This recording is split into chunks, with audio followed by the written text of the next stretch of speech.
നാഥ തൂക്കിയല്ലോ എന്ന് പറഞ്ഞ മാതിരിയാണല്ലോ കാര്യങ്ങള്. അതെ അതെ. മൊത്തത്തില് നമ്മളാണ് ഏറ്റവും ആദ്യം കേരളത്തില് ഒരു സുനാമിയാണ് മെയ് 4 ഒരു സുനാമിയാണ്. ലാൻഡ് സ്ലൈഡ് വിക്ടറി ആയിരിക്കും യു ഡി എഫിനെ കാത്തിരിക്കുന്നത്. ഒരു യുഡിഎഫിന്റെ സുനാമി ആയിരിക്കും ഇവിടെ നടക്കുക എന്നുള്ളതും സത്യത്തിൽ ആദ്യമായി പറഞ്ഞത്. പക്ഷെ അതിന്റെ പേരിൽ നമ്മൾ കേട്ട വിമർശനങ്ങൾ ചെറുതൊന്നുമില്ല. അത് വിമർശനമായിരുന്നില്ല, അത് സ്ലഡ് ഷെയ്മിങ്ങും ബോഡി ഷെയ്മിങ്ങും ഒക്കെ അടങ്ങിയിട്ടുള്ള ഒരു പ്രത്യേക ഒരു കാര്യം. പെണ്ണുങ്ങൾ ഇരുന്ന് രാഷ്ട്രീയം ചർച്ച ചെയ്യുന്ന സത്യത്തിൽ പെണ്ണുങ്ങൾക്ക് ഇന്ന് രാഷ്ട്രീയം ചർച്ച ചെയ്തൂടെ? ഇല്ലെന്നാണ് ആ കമന്റ് സെക്ഷനിൽ നമുക്ക് മനസ്സിലാക്കുന്നത്. പെണ്ണുങ്ങൾക്ക് ഇന്ന് രാഷ്ട്രീയം ചർച്ച ചെയ്ത് കഴിഞ്ഞാൽ ഇവിടെ എന്ത് നടക്കാനാ? ഇവർക്ക് എന്തറിയാം? 4 എയറിൽ പോകേണ്ടവരായിരുന്നു അവര് പറയുന്നത്. എയറിലല്ല, ഇപ്പൊ നമ്മൾ പറഞ്ഞതാണ് യാഥാർത്ഥ്യം ആയതെന്നാണ്. നമ്മൾ അപ്പോഴും പറഞ്ഞൊരു കാര്യമുള്ളൂ. 99 മുതൽ നമ്മൾ വളരെ കൃത്യമായ കണക്കുകൾ വെച്ചിട്ട് ഓരോ ജില്ലയിലും എത്ര കണക്കുകൾ എന്നുള്ള രീതിയിൽ വളരെ കൃത്യമായ പ്രൊഡിക്ഷൻ ആണെന്ന് നടത്തിയത്. അത് നമ്മൾ വളരെ ഗ്രൗണ്ടിൽ നിന്നുള്ളൊരു കാര്യങ്ങൾ അനലൈസ് ചെയ്ത് നടത്തിയ പ്രൊഡിക്ഷൻ ആണ്. 99 മുതൽ സീറ്റുകൾ UDF കിട്ടിയേക്കാം. അത് പിന്നെ പരമാവധി പോയാൽ അത് ഏറ്റവും പരമാവധിയാണ്. അത് നമ്മൾ അൺസർട്ടൻ എന്ന് പറഞ്ഞു വെച്ചിരിക്കുന്ന മണ്ഡലങ്ങൾ പരമാവധി പോയാൽ 120 വരെ കിട്ടിയേക്കാം എന്നാണ് പറഞ്ഞത്. അത് പക്ഷേ LDFിന് കിട്ടേണ്ടതുമാണ്, UDFിന് കിട്ടേണ്ടതുമാണ്. അത് എങ്ങനെ വേണമെങ്കിലും മാറി അൺസർട്ടൻ ആയിട്ടുള്ള സീറ്റുകൾ. അങ്ങനെ തന്നെയാണ് ഇപ്പൊ ഫലം വന്നിരിക്കുന്നത്. എനിക്ക് തോന്നുന്നത് നമ്മൾ അൺസർട്ടൻ എന്ന് പറഞ്ഞ പല സീറ്റുകളും വളരെ ടൈറ്റ് ആയിട്ടുള്ള മത്സരം നടക്കുകയും അവസാന നിമിഷം മാത്രമാണ് ഇത് ഏത് സൈഡിലേക്ക് നിൽക്കാം, അതായത് കോന്നി, ഗുരുവായൂർ തുടങ്ങിയ മണ്ഡലങ്ങൾ ഉൾപ്പെടെ, അഴീക്കോട് തുടങ്ങിയ തളിപ്പറമ്പില് പറയുന്ന പോലെ 300 അതെ, തളിപ്പറമ്പില് വ്യക്തമായ ലീഡായിരുന്നു. പക്ഷെ തളിപ്പറമ്പും നമ്മളൊരു LDFിന് മാത്രം സാധ്യത കൽപ്പിച്ചപ്പോൾ നമ്മളൊരു അൺസർട്ടൻ സീറ്റാണ്, വേണമെങ്കിൽ അത് മാറ്റാൻ സാധ്യതയുണ്ടോ എന്ന് പറഞ്ഞിട്ടുള്ള രീതിയിലാണ് നമ്മൾ സംസാരിച്ചിട്ടുള്ളത്. അപ്പൊ അതിൽ നിന്ന് വ്യക്തമായ രീതിയിലായിരുന്നു നമ്മൾ ഓരോ മണ്ഡലങ്ങളെ കുറിച്ചും എടുത്തു പറഞ്ഞത്. തൃശ്ശൂർ മാത്രമാണ് നമുക്ക് ചെറിയൊരു മാറ്റം സംഭവിച്ചിട്ടുള്ളത്. അത് അങ്ങോട്ടും ഇങ്ങോട്ടും കുറച്ച് മാറ്റം. പാലക്കാടും പക്ഷെ ഒരുവിധപ്പെട്ട, പക്ഷെ നമ്മൾ പറഞ്ഞിട്ടുള്ള പ്രൊഡിക്ഷനിൽ വളരെ കൃത്യമായിട്ട് UDF കോഴിക്കോട്, കണ്ണൂരാണ്. കോഴിക്കോട്, കണ്ണൂർ, മലപ്പുറം ഏതാണ്ട് ഒരു സീറ്റ് മാത്രം കിട്ടിയിരുന്ന തിരുവനന്തപുരത്ത് നമ്മൾ പറഞ്ഞ സീറ്റുകൾ മാതിരി തന്നെയായി. ഏകദേശം കാര്യങ്ങൾ അങ്ങനെ തന്നെ സംഭവിച്ചു. അതായത് നമ്മള് കാസർഗോഡ് മുതൽ ഇങ്ങോട്ട് നോക്കാം. കാസർഗോഡ് മുതൽ നോക്കിക്കഴിഞ്ഞാൽ നമ്മൾ കാസർഗോഡ് കാഞ്ഞങ്ങാട് മാത്രമായിരുന്നു LDFിന് പോകുന്നത്. അതുപോലെ തന്നെ ബാക്കി എല്ലാ സീറ്റുകളും കൃത്യമായി UDFിലേക്ക് വന്നു ചേർന്നു. കണ്ണൂരിലേക്ക് വരികയാണ്. കണ്ണൂരിലേക്ക് വരുമ്പോൾ നമുക്ക് 1-2, കാരണം തളിപ്പറമ്പ് നമ്മള് ഒരു അൺസർട്ടൻ, പൊതുവെ അവരുടെ പാർട്ടി ഗ്രാമങ്ങളൊക്കെ ഉള്ള സ്ഥലം. പക്ഷെ ഇപ്പൊ റിസൾട്ട് വരുന്ന സമയത്ത് പയ്യന്നൂരും തളിപ്പറമ്പ്, ഇരിക്കൂര്, കണ്ണൂർ, പേരാവൂർ ഇത്രയാണ് നമുക്ക് UDFിന് കിട്ടിയ മണ്ഡലങ്ങളായിട്ടുള്ളത്. LDFിനാണ് കല്യാശ്ശേരി, അഴീക്കോട്, ധർമ്മടം, തലശ്ശേരി, കൂത്തുപറമ്പ്, മട്ടന്നൂർ ഇത്തരം മണ്ഡലങ്ങളാണ് ഇവർക്ക് കിട്ടിയിട്ടുള്ളത്. നമ്മുടെ പ്രൊഡിക്ഷൻ അനുസരിച്ചാണെങ്കിൽ തലശ്ശേരിയും ധർമ്മടവും മട്ടന്നൂരും പയ്യന്നൂരും കല്യാശ്ശേരിയായിരുന്നു LDFിന് കൽപ്പിച്ചിരുന്നത്. അതിൽ തന്നെ പക്ഷെ പയ്യന്നൂര് UDFിലേക്ക് പോയി. പക്ഷെ അതിന് പകരം അഴീക്കോട് നമ്മൾ ശരിക്കും UDFിന് വേണ്ടി കണ്ടിരുന്ന ഒരു മണ്ഡലമായിരുന്നു. പക്ഷെ അത് ടൈറ്റ് ആയിരുന്നു. കൂത്തുപറമ്പും അഴീക്കോടും ഒക്കെ അത് ശരിക്കും അത് UDFിന് വേണ്ടി കണ്ട മണ്ഡലമല്ല, നമ്മൾ അൺസർട്ടൻ എന്നുള്ള രീതിയിൽ എങ്ങോട്ട് വേണമെങ്കിലും ചെയ്യും. പക്ഷെ അത് കൃത്യമായിട്ട് LDFിന് കിട്ടുന്നതാണ്. പക്ഷെ എന്നാലും വളരെ ചെറിയ മാറ്റങ്ങൾ മാത്രമേ നമ്മുടെ കാര്യങ്ങളിൽ വന്നിട്ടുള്ളൂ. സീറ്റിന്റെ നിലയിൽ ഏകദേശം നമ്മൾ പറഞ്ഞ പോലെ കണ്ണൂര് ഒരിക്കലും അത്തരത്തിലൊരു മാറ്റം ആൾക്കാർ പ്രതീക്ഷിച്ചിട്ടില്ല. പാർട്ടി കോട്ടകളിൽ. അതുകൊണ്ടാണ് നമുക്ക് ഇത്രയും, എനിക്ക് തോന്നുന്നു നമ്മൾ അതുപോലെ ഹെയ്റ്റ് ഉണ്ടായിട്ടുള്ള കാര്യം, ഇത്രയും ബുള്ളിങ് നമുക്ക് നമ്മൾ തന്നെ പല കമന്റുകളും കണ്ടിട്ട് ഡിലീറ്റ് ചെയ്യേണ്ടതുണ്ടായിട്ടുണ്ട്. കാരണം അത്രയും കമന്റുകൾ നമുക്ക് ഉണ്ടാകുന്നത് ഇത്തരം പാർട്ടി സ്ഥലങ്ങളിൽ നിന്ന് വരെ ഇങ്ങനെയൊക്കെ സംഭവിക്കുമ്പോൾ ചോദിച്ചുകൊണ്ടുള്ള ഒരു ഇത് വന്നുകൊണ്ടാണ്. അതുപോലെ തന്നെയാണ് കോഴിക്കോട് നമ്മൾ അന്നും പറഞ്ഞൊരു കാര്യമുണ്ട്. കോഴിക്കോട് എല്ലാ സീറ്റുകളും UDFിന് എന്താ പറയാ ലാൻഡ് സ്ലൈഡ് ആയിരിക്കും കോഴിക്കോട് സംഭവിക്കാൻ പോകുന്നത്. അങ്ങനെ വന്ന് ഒഴുകി പോകാൻ പറ്റുന്ന ഇതാണ് UDFിന് സംഭവിക്കുക. ഇനി കിട്ടിയാൽ ബേപ്പൂര് ഒരു പക്ഷെ സാധ്യതയുണ്ട്. നമ്മൾ തിരുവമ്പാടിക്കും കൂടി സാധ്യത. എലത്തൂരും ജയിക്കില്ല എന്ന് പറഞ്ഞു. എലത്തൂർ പലരും LDFിന് കൽപ്പിച്ചിരുന്ന സീറ്റ് നമ്മളത് ജയിക്കില്ല എന്ന് പറഞ്ഞു. തിരുവമ്പാടിക്ക് ഒരു പക്ഷെ ജയിച്ചു പോയേക്കാന്ന് പറയുന്നുണ്ടായിരുന്നു. പക്ഷെ പിന്നീടുള്ള കണക്കുകളിൽ നമുക്ക് തന്നെ അത് തെറ്റാണെന്ന് മനസ്സിലാവുന്നത്. പക്ഷെ ബേപ്പൂരാണ് നമ്മൾ ഒരേ ഒരു സീറ്റ് യഥാർത്ഥത്തിൽ ഒരു കോഴിക്കോട് LDFിന് ജയിക്കാമെങ്കിൽ ജയിക്കാൻ സാധ്യത അതുപോലെ തന്നെയാണ്. പക്ഷെ റിയാസിന്റെ ജയം കണ്ടാൽ മനസ്സിലാവും അങ്ങനെ തിളക്കമുള്ള ഒരു ജയമൊന്നുമല്ല. മൊത്തത്തിൽ വലിയ ഭൂരിപക്ഷത്തിലുള്ള പക്ഷെ കോഴിക്കോടിന്റെ ആ ഒരു ഒലിച്ചുപോക്കിലും പിടിച്ചു അവിടെ ഉണ്ടായത്. പക്ഷെ അതും വയനാട് 3 മണ്ഡലവും അത് പിന്നെ അണ്ടർസ്റ്റുഡ് ആണ്. വയനാട് ഒരു മാറ്റവും വരാനില്ല. അതുകൊണ്ട് അത് ഓൾറെഡി നമ്മളിപ്പോ അങ്ങനെ തന്നെയായിരുന്നു ടൗൺഷിപ്പ് ഒക്കെയായിരുന്നു ഉയർത്തിക്കൊണ്ടുവന്നിരുന്നത്. പക്ഷെ അതൊന്നും അവിടെ വർക്ക് മണ്ഡലം ഫീൽഡിൽ പോകുമ്പോൾ വളരെ കൃത്യമായി മനസ്സിലാക്കുന്നത്. മലപ്പുറം പിന്നെ പറയേണ്ട മലപ്പുറവും നമ്മൾ പറഞ്ഞത് കംപ്ലീറ്റ് ആയിട്ട് കോഴിക്കോടുമാണ് അങ്ങനെ നമ്മൾ പറഞ്ഞിരുന്നു. ഇനി പിന്നെ നമുക്ക് സംഭവിച്ചിട്ടുള്ള പിന്നെ നമ്മൾ തൃശ്ശൂരും ഏറെക്കുറെ നമ്മൾ പറഞ്ഞ പോലെ തന്നെയാണ് സംഭവിച്ചിരിക്കുന്നത്. 1-2 സീറ്റുകൾ മാത്രമാണ്. അതിൽ കൂടുതൽ നമ്മൾ അൺസർട്ടൺ ആയിരുന്നു കൊടുത്തിരുന്നത്. അതായത് എങ്ങോട്ട് വേണമെങ്കിലും നിൽക്കാൻ പറ്റുന്ന സീറ്റുകൾ എന്ന് പറഞ്ഞിട്ട് കൊടുത്തിരിക്കുന്നതായിരുന്നു പലതും. അതിനകത്ത് പുതുക്കാട് ഉണ്ടായിരുന്നു, കയ്പമംഗലം ഉണ്ടായിരുന്നു, നാട്ടിക ഉണ്ടായിരുന്നു, അങ്ങനെ ഗുരുവായൂരുണ്ടായിരുന്നു. പക്ഷെ ഗുരുവായൂർ UDF ഒരുപക്ഷെ കിട്ടിയേക്കാം. പക്ഷെ UDF കിട്ടിയേക്കാം എന്ന് പറഞ്ഞ സീറ്റിൽ പോലും ഗുരുവായൂർ ഏറ്റവും അവസാനത്തെ ലാപ്പിലാണ് ജയിച്ചു കയറുന്നത്. പക്ഷെ അത്രയും ടൈറ്റ് ആയിട്ടുള്ള മത്സരം. ബാക്കി തൃശ്ശൂർ, ഇരിങ്ങാലക്കുട, ചാലക്കുടി, കൊടുങ്ങല്ലൂർ തുടങ്ങിയ മണലൂര് പക്ഷെ മണലൂര് ഒരുപക്ഷെ ജയിച്ചേക്കാൻ സാധ്യതയുള്ള മണ്ഡലമായിട്ട് നമ്മൾ UDF കണക്കാക്കിയിരുന്നു. പക്ഷെ അവിടെ പ്രതാപൻ പരാജയപ്പെട്ടു. അങ്ങനെ ഒരു മിസ്റ്റേക്ക് അത് പ്രതീക്ഷ മാത്രമാണ്. നമുക്ക് ചെറിയ ചെറിയ മാറ്റങ്ങൾ മാത്രമാണ് മാറ്റുക. അതർവൈസ് തൃശ്ശൂരിൽ അനങ്ങാത്ത കോട്ട എന്ന് പറയുന്നത് തൃശ്ശൂര് പിടിക്കുന്നവൻ കേരളം ജയിക്കും പറയുന്ന കൺസെപ്റ്റ് നോക്കുകയാണെങ്കിൽ തൃശ്ശൂരിൽ ഒരു 5 സീറ്റെങ്കിലും UDF, അതായത് ഒട്ടും ഇല്ലാതിരുന്ന ഒരു സ്ഥലത്ത് UDF 5 സീറ്റെങ്കിലും നേടും എന്നുള്ളൊരു പ്രതീക്ഷയാണ് നമ്മൾ പ്രഡിക്ഷനിലൂടെ വന്നത്. പക്ഷെ ഏതാണ്ടൊക്കെ അതുപോലെയൊക്കെ തന്നെ സംഭവിക്കും. പാലക്കാടും ഇത് തന്നെയായിരുന്നു സംഭവിച്ചത്. പാലക്കാട് നമ്മൾ ഷുവർ ആയിട്ട് പറഞ്ഞിട്ടുള്ള സീറ്റുകളുണ്ട്. ആ സീറ്റുകളെല്ലാം UDF കൃത്യമായിട്ട് വന്നു ചേർന്നിട്ടുണ്ട്. പിന്നെ അതിനകത്ത് 1-2 ഉള്ളത് പട്ടാമ്പി നമ്മൾ ശരിക്കും ഒരുപക്ഷെ UDF നിൽക്കാൻ സാധ്യതയുള്ളൊരു മണ്ഡലമായി അന്ന് കണക്കാക്കിയിട്ടുണ്ടായിരുന്നു. പക്ഷെ പട്ടാമ്പിയിൽ LDF വ്യക്തമായിട്ടുള്ള ലീഡ് നേടുക ചെയ്തിട്ടുള്ളത്. അതുപോലെ തന്നെയാണ് ബാക്കിയെല്ലാം നമ്മൾ അത്യാവശ്യം ഇപ്പൊ ആലത്തൂര്, ഷൊർണൂര്, മലമ്പുഴ, തരൂർ ഇതിന്റെയൊക്കെ റിസൾട്ടുകൾ ഏതാണ്ട് LDF-നൊപ്പമായിരിക്കും എന്ന് നമ്മൾ അന്ന് തന്നെ പറഞ്ഞിട്ടുണ്ടായിരുന്നു. സംശയവുമില്ലാത്ത കാര്യമാണ്.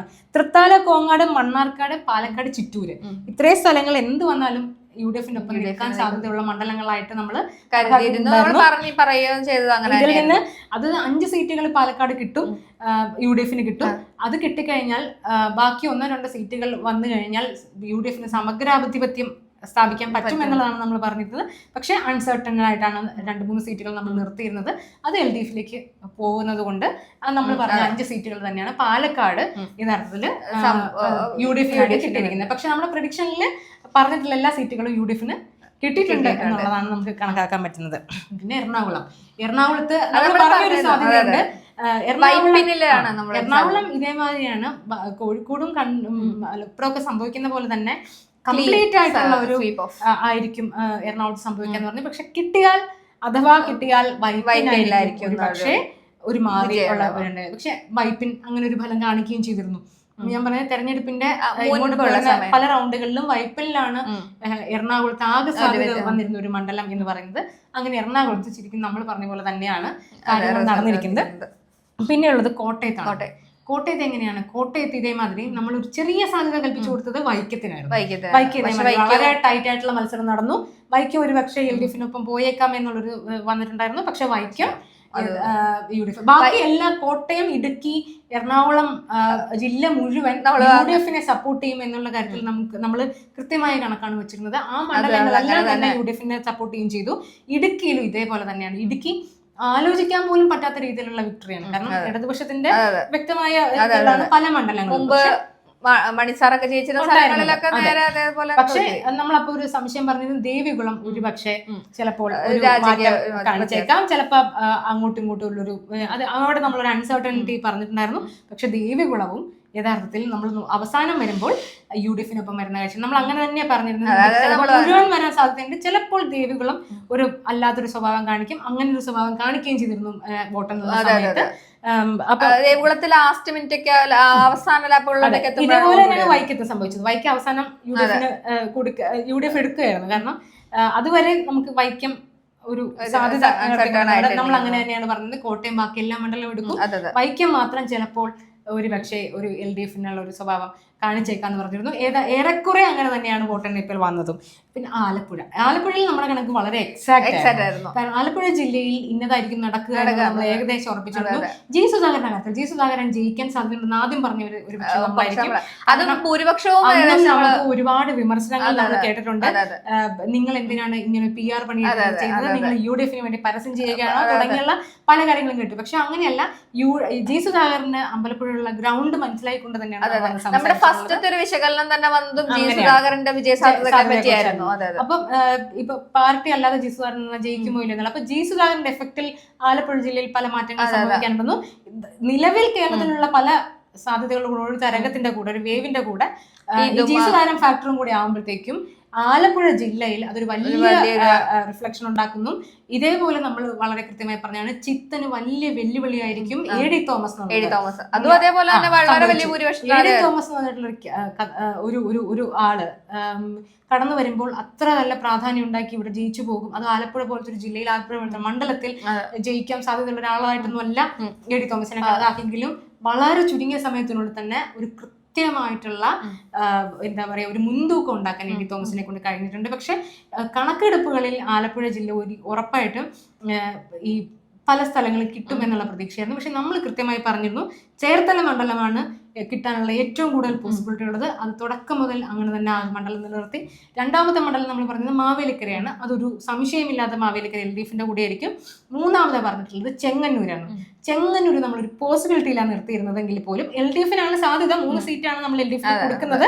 പക്ഷെ ചെങ്ങന്നൂർ ഒരു പക്ഷേ മറ്റേക്കും, പക്ഷെ അവിടുത്തെ ഭൂരിപക്ഷം തീരെ കുറവാണെന്നല്ല, പക്ഷെ സജി ചെറിയന്റെ ഭൂരിപക്ഷം സാധാരണ വെച്ച് നോക്കുമ്പോൾ ഒരു വ്യത്യാസമുണ്ട്. പക്ഷെ അങ്ങനെ 3 മണ്ഡലങ്ങൾ മാത്രമാണ് നമ്മൾ ആലപ്പുഴ കൊടുക്കുന്നത്. ബാക്കി ആ 3 മണ്ഡലം ഒഴിച്ചാൽ കൃത്യമായി പറഞ്ഞിരുന്നു. അത് അതേപോലെ തന്നെ ഫലത്തിൽ റിഫ്ലക്ട് ചെയ്യുകയും ചെയ്തിരുന്നു. അതുപോലെ തന്നെയാണ് പത്തനംതിട്ടയിലും നമ്മൾ ഇതേപോലെ തന്നെ ബാക്കി എല്ലാ മണ്ഡലങ്ങളിലും UDF ലീഡ് ചെയ്യാൻ സാധ്യതയുണ്ടെന്നും കോന്നിയിൽ മാത്രമാണ് ഒരു ചെറിയ മാറ്റം സംഭവിക്കാനും ജയിക്കുകയാണ്. കോന്നി ഒരു അൺസർട്ടൻ രീതിയിലാണ് നമ്മൾ നിർത്തിക്കൊണ്ടിരുന്നത്. എങ്ങോട്ടാണ് ചായാൻ സാധ്യത എന്നുള്ള ഒരു സംശയത്തിൽ നമ്മൾ നിലനിർത്തിയിരുന്നു. ആ സംശയത്തിന്റെ ഭാഗത്ത് കോന്നി അവിടെ നിർത്തുമ്പോൾ പോലും നമുക്ക് LDFലേക്ക് ചിലപ്പോൾ ചാഞ്ഞേക്കാം എന്നുള്ളതാണ്. പക്ഷെ അതുപോലെ തന്നെ അൺസർട്ടനിറ്റി ആയിരുന്നു ഏറ്റവും അവസാനം വരെ എന്നുള്ളത്. കോന്നിയിൽ ജയിക്കുമോ ഇല്ലയോ എന്നുള്ള സംശയത്തിൽ അവസാനം കോന്നി LDFന്റെ കുഴപ്പം നോക്കുന്നു. പക്ഷെ കോന്നി മാത്രമേ പോയിട്ടുള്ളൂ. അതെവിടെയും പത്തനംതിട്ട ജില്ലയിലും നമ്മുടെ കണക്ക് വളരെ അതുപോലെ തന്നെയാണ് സംഭവിച്ചിട്ടുള്ളത്.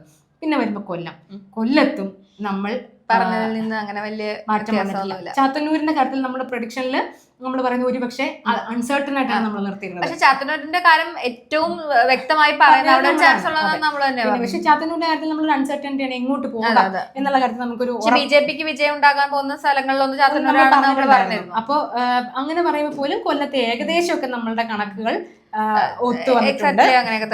കൊല്ലത്ത് കൊട്ടാരക്കരയും പുനലൂരുമാണ്. പുനലൂര് മാത്രമാണ് യഥാർത്ഥത്തിൽ നമ്മൾ സാധ്യത കൽപ്പിച്ചിരുന്നത്. അവിടെ ചെറിയൊരു തിരുത്തൽ വന്നു. അതായത് കൊല്ലത്ത് പുനലൂർ മണ്ഡലം മാത്രമായിരുന്നു യഥാർത്ഥത്തിൽ കൊല്ലത്ത് നമ്മൾ സാധ്യത കൽപ്പിച്ചു കൊടുത്തിരുന്നത് LDFന്. അത് പലർക്കും അത് അംഗീകരിക്കാൻ പറ്റില്ല. കാരണം അങ്ങനെയാണോ സംഭവിക്കുന്നത്? പക്ഷെ കൊട്ടാരക്കരയും കൂടെ അതിന്റെ കൂടെ വരുന്നു. കൊട്ടാരക്കരയിൽ ഐഷ പോറ്റി ചെറിയ ലീഡിനെങ്കിലും ജയിക്കുമെന്നുള്ളതായിരുന്നു. പക്ഷെ ബാലഗോപാലാണ് ചെറിയ ലീഡിന്. അതും വളരെ ചെറിയ ലീഡിനാണ്, ഭയങ്കര വലിയൊരു ഭൂരിപക്ഷത്തിനൊന്നുമല്ല, മൃഗീയ ഭൂരിപക്ഷത്തിനൊന്നുമല്ല. മൃഗീയ ഭൂരിപക്ഷത്തിനൊക്കെ ജയിച്ചിരുന്നവരാണ് ഐഷ പോറ്റിയും ബാലഗോപാലും. ഒരാൾ 40,000 വോട്ടിന് ജയിക്കുകയാണെങ്കിൽ ഒരാൾ 10,000-ലധികം വോട്ട് ജയിച്ചിരുന്നവരാണ്. അത് വെച്ച് നോക്കുകയാണെങ്കിൽ അതില് വളരെ ശതമാനം കുറവാണ് ജയിച്ചത്. പക്ഷെ എന്നാലും കൊല്ലവും കൊട്ടാരക്കരയും പുനലൂരുമാണ് അവർക്ക് പോയിരിക്കുന്നത്, LDFന് പോയിരിക്കുന്നത്. ആ തരത്തിലും നോക്കുവാണെങ്കിൽ നമുക്ക് വലിയ തെറ്റുകൾ സംഭവിച്ചിട്ടില്ല. പക്ഷെ കൊട്ടാരക്കരയുടെ കാര്യത്തിൽ നമുക്ക് ചെറിയൊരു ഇത് സംഭവിച്ചിട്ടുണ്ട്. ഈ തിരുവനന്തപുരത്തേക്ക് വരുവാണെങ്കിൽ നമ്മൾ ഏകദേശമൊക്കെ മുൻകൂട്ടി തന്നെ പറഞ്ഞിരുന്നത് വാമനപുരം, കാട്ടാക്കട, നെയ്യാറ്റിൻകര, കോവളം, വട്ടിയൂർക്കാവ്, ട്രിവാൻഡ്രം സെൻട്രൽ, ഇത്രയും സ്ഥലങ്ങൾ UDFനൊപ്പം നിൽക്കാൻ സാധ്യതയുള്ള സ്ഥലങ്ങളാണ്. നിയമം ഒരു ഇതിലാണ് നിൽക്കുന്നത്. അൺസർട്ടൺ ആണ്. നിയമത്തിന് എന്ത് സംഭവിക്കും? പക്ഷേ അവിടെ ഒരു ടൈറ്റ് കോമ്പറ്റീഷൻ വരാമെന്ന് നമുക്കൊരു നിയമം നമ്മൾ പറഞ്ഞതിൽ വളരെ കൃത്യമായിട്ടുണ്ട്. വർക്കല, ചിറയൻകീഴ്, നേമം, കഴക്കൂട്ടം തുടങ്ങിയ മണ്ഡലങ്ങൾ നമ്മളൊരു അൺസർട്ടൺ ആയിട്ട് കഴക്കൂട്ടം നിയമത്തും ഈ അനിശ്ചിതാവസ്ഥ തന്നെ നിലനിൽക്കുകയും പക്ഷെ നിയമത്ത് വ്യക്തമായ ലീഡ് തന്നെയായിരുന്നു രാജീവ് ചന്ദ്രശേഖരൻ ഉണ്ടായിരുന്നത്. അങ്ങനെ ഒരു രീതിയിലേക്ക് പോയി. പക്ഷെ കഴക്കൂട്ടത്ത് അങ്ങനത്തെ ഒരു അൺസർട്ടനിറ്റി ഉണ്ടായിരുന്നു. അവസാന നിമിഷത്തിലാണ് അത് വന്നത്. ബാക്കി എല്ലാ മണ്ഡലങ്ങളിലും ഏകദേശം തിരുവനന്തപുരത്തും യഥാർത്ഥത്തിൽ നമ്മൾ പറഞ്ഞ കണക്കുകൾ, അതായത് കോവളം മാത്രം ജയിച്ചിരുന്ന ഒരു ജില്ല, ഇത്രയും സീറ്റ് UDF-ന് കിട്ടുമോ എന്നുള്ള രീതിയിൽ നമ്മളെടുത്ത് പലരും അത്ഭുതം പ്രകടിപ്പിച്ചിരുന്നു. പക്ഷെ യഥാർത്ഥത്തിൽ അതും നമ്മൾ പറഞ്ഞ അനുസരിച്ചിട്ട് തന്നെ ഏകദേശം കാര്യങ്ങൾ വന്നു. നമ്മൾ പറഞ്ഞത് എക്സാക്ട് ആയിരുന്നു 99 ആണ് നമ്മള് ഏറ്റവും കുറഞ്ഞ UDF-ന് കണക്കാക്കുന്നത്. 99 മുതൽ അത് വേണമെങ്കിൽ 120 വരെ എക്സ്റ്റെൻഡ് ചെയ്യാന്നുള്ളതാണ് പറഞ്ഞത്. പക്ഷെ ഇപ്പം നമ്മുടെ പ്രൊഡിക്ഷൻ ശരിയാക്കുന്ന രീതിയിൽ 99+ എന്നുള്ള രീതിയിൽ തന്നെയാണ് വന്നിരിക്കുന്നത്. 102 എന്നുള്ളതാണ് നമ്മൾ ഇപ്പം സംസാരിക്കുമ്പോൾ അവസാനം വന്ന കണക്ക് പ്രകാരം 102 ആണ്. 102 എന്ന് പറയുന്നത് ഒരു എക്സിറ്റ് പോളും പ്രവചിച്ചിട്ടില്ല, ബാക്കിയുള്ള ഒരു മാധ്യമങ്ങളും അത്രയും കണക്ക് പറഞ്ഞിട്ടില്ല. അതുകൊണ്ടായിരിക്കും ഒരുപക്ഷെ നമുക്ക് അത്രയും വിമർശനങ്ങൾ ഏറ്റുവാങ്ങേണ്ടി വന്നതും. ഒരുപക്ഷെ LDF സർക്കാർ വീണ്ടും വന്നേക്കും, മൂന്നാം ഭരണം ഉണ്ടായേക്കും എന്നുള്ള തരത്തിലുള്ള ടോക്കായിരുന്നു ഇന്നലെ വരെ കേരളത്തിലെ മൂന്നാം ഭരണം ഉണ്ടായേക്കും, അതും ചെറിയൊരു ഭൂരിപക്ഷത്തിൽ അവർ ഒരു സംശയത്തിന്റെ ഇതിലായിരുന്നു എപ്പോഴും നടത്തിക്കൊണ്ടിരുന്നത്. UDF-ന് അത്രയും സീറ്റ് കിട്ടുമോ, LDF-ന് ഇത്രയും. പക്ഷെ ഇങ്ങനെ ഒരു വിക്ടറി ഉണ്ടാവുമെന്നും മെയ് 4-ന് UDF-ന്റെ സുനാമി ആയിരിക്കുമെന്നും ഒരു ലാൻഡ് സ്ലൈഡ് വിക്ടറി ആയിരിക്കും കേരളത്തിൽ, അങ്ങനെ ഒരു വലിയ വിസ്മയമായിരിക്കും നടക്കാൻ പോകുന്നുവെന്നും പറഞ്ഞത്. പക്ഷെ ആ പ്രഡിക്ഷൻ ഏകദേശം അതുപോലെ തന്നെ വന്നു എന്നുള്ളതിൽ നമുക്ക് വളരെയധികം സന്തോഷമുണ്ട്. അത് കാരണം നമ്മളത് കൃത്യമായിട്ട് പഠിച്ചതിന്റെ ബേസ് തന്നെയാണ് നമ്മൾ പറഞ്ഞത്. അതുകൊണ്ടായിരിക്കും അത് അങ്ങനെ വന്നത്. വേറെ ആരും അത്രമാത്രം വ്യക്തമായി പറഞ്ഞിട്ടില്ല എന്ന് ആർക്ക് വേണമെങ്കിലും ചെക്ക് ചെയ്യാവുന്ന. ചില നമ്മളുടെ കഴിഞ്ഞിട്ട് വന്നിട്ടുള്ള ചില എക്സിറ്റ് പോളുകൾ 99 വരെ കൊടുത്തിട്ടുണ്ട്. പക്ഷെ നമ്മൾ അങ്ങനെയല്ല, ചുരുങ്ങിയത് 99 തുടങ്ങുന്നതാണ് നമ്മൾ പറഞ്ഞത്. 120 വരെ എന്നുള്ളതാണ്. ഏതാണ്ട് നമ്മൾ പറഞ്ഞ കണക്കിനനുസരിച്ച് വരെ കാര്യങ്ങൾ ചെയ്തിട്ടുണ്ട്.